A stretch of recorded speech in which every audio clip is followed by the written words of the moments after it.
నల్గొండ జిల్లా వార్తలు ఒకసారి చూద్దాం. నల్గొండ జిల్లాలో భారీ వర్షాలు కురుస్తా ఉన్నాయి. దీంతో ప్రాజెక్టులను కూడా జలకళ సంతరించుకున్నాయి. ప్రధానంగా ఎగురించి వస్తున్నటువంటి భారీ ఇంఫ్లోతో నాగార్జున సాగర్ నీటి మట్టం వేగంగా పెరుగుతుంది. గంట కూడా 2 అడుగుల నీటి మట్టాన్ని పెరుగుతున్నట్టుగా డ్యామ్ అధికారులు చెప్తా ఉన్నారు. 590 అడుగుల పూర్తిస్థాయి నీటి మట్టానికి ప్రస్తుతం 579 అడుగుల నీటి మట్టానికి నాగార్జున సాగర్ చేరుకుంది.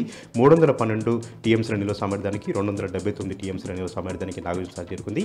మరికొన్ని గంటల్లోనే నాగార్జున సాగర్ గరిష్ట నీటి మట్టానికి చేరుకునే అవకాశాలు పుష్కలంగా కనిపిస్తున్నాయి. ఈ నేపథ్యంలోనే క్రస్టింగ్ గేట్లు కూడా ఎత్తేందుకు డ్యామ్ అధికారులు అన్ని రకాల ఏర్పాట్లు చేస్తున్నారు. దీంతో పాటు నాగార్జున సాగర్తో పాటు మూసీ డ్యామ్ కూడా పూర్తిగా గరిష్ట నీటి మట్టాన్ని చేరుకుంది. హైదరాబాద్లో కురుస్తున్నటువంటి భారీ వర్షాలకు తోడు స్థానికంగా కురుస్తున్నటువంటి భారీ వర్షాలకు మూసీ నది పోటెత్తి ప్రవహిస్తూ ఉంది. కేతపల్లిలోని మూసీ డ్యామ్కు భారీగా వరద నీరు వస్తుండడంతో క్రస్ట్ గేట్ అనేది దిగువ ప్రాంతానికి నీటి విడుదల చేస్తూ ఉన్నారు. 645 అడుగుల పూర్తిస్థాయి నీటి మట్టానికి ప్రస్తుతం 644 అడుగుల నీటి మట్టాన్ని చేరుకోవడంతో వెంటనే ప్రభుత్వ ఆదేశాల మేరకు 2 క్రస్ట్ గేట్ అనేది పెద్ద ఎత్తున కూడా దిగువకు నీటిని విడుదల చేస్తూ ఉన్నారు. ఈ నేపథ్యంలోనే దిగువ ప్రాంతంలో ఉన్నటువంటి రైతుల్ని, దిగువ ప్రాంత ప్రజల్ని పూర్తిగా అప్రమత్తం చేయడం జరిగింది. మత్స్యకారులను అప్రమత్తం చేశారు, పశువుల కాపరిని కూడా అప్రమత్తం చేశారు. మూసీ నది ఉప్పొంగి ప్రవేశించింది కాబట్టి, పోటెత్తి ప్రవేశించింది కాబట్టి ఎవరు కూడా నదీ సమీపంలోకి వెళ్ళొద్దు, డ్యామ్ సమీపంలోకి వెళ్ళొద్దు అంటూ కూడా డ్యామ్ అధికారులు ఆదేశాలు జారీ చేశారు.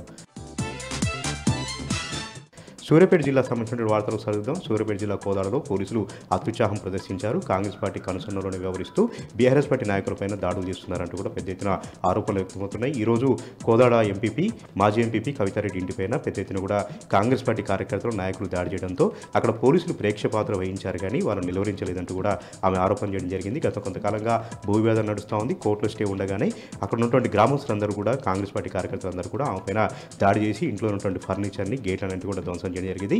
అక్కడికి వచ్చినటువంటి పోలీసులు కోర్టు ఆదేశాల మేరకు నడుచుకోకుండా చట్ట వ్యతిరేకంగా సివిల్ మ్యాటర్లో తలదూర్చారంటూ కూడా మాజీ ఎంపీపీ కవితారెడ్డి తీవ్రంగా ఆరోపణలు వ్యక్తం చేస్తూ ఉన్నారు. యాదాద్రి భువనగిరి జిల్లా వార్తలు చదువుదాం. యాదాద్రి భువనగిరి జిల్లా మోత్కూరులో విద్యార్థులు అవగాహన కార్యక్రమాలు నిర్వహిస్తూ ఉన్నారు. బీఆర్ఎస్ నాయకత్వంలో ఇక్కడికక్కడ కూడా బంకచర్లను అడ్డుకుంటామంటూ ప్రతిజ్ఞ చేస్తూ ఉన్నారు. గత కొంతకాలంగా తెలంగాణ నీటి హక్కులను కాలరాసేలాగా, తెలంగాణ నీటిని దోచుకుపోయేలాగా ఏపీ ప్రభుత్వం వ్యవహరిస్తున్నటువంటి తీరుని కళ్ళగట్టినట్టుగా కూలంకషంగా విద్యార్థులకు అవగాహన కార్యక్రమాలు నిర్వహిస్తూ ఉన్నారు. ఇటు పరిస్థితుల్లో నీటి దోపిడీని అడ్డుకుంటాం, తెలంగాణ తెచ్చుకుందే నీటి వాటాల కోసం, నీటి హక్కుల కోసం, నీటి హక్కులకు భంగం వాటిల్లితే పెద్ద ఎత్తున ఉద్యమం చేస్తామంటూ కూడా బీఆర్ఎస్ విద్యార్థులు తేల్చి చెప్తా ఉన్నారు.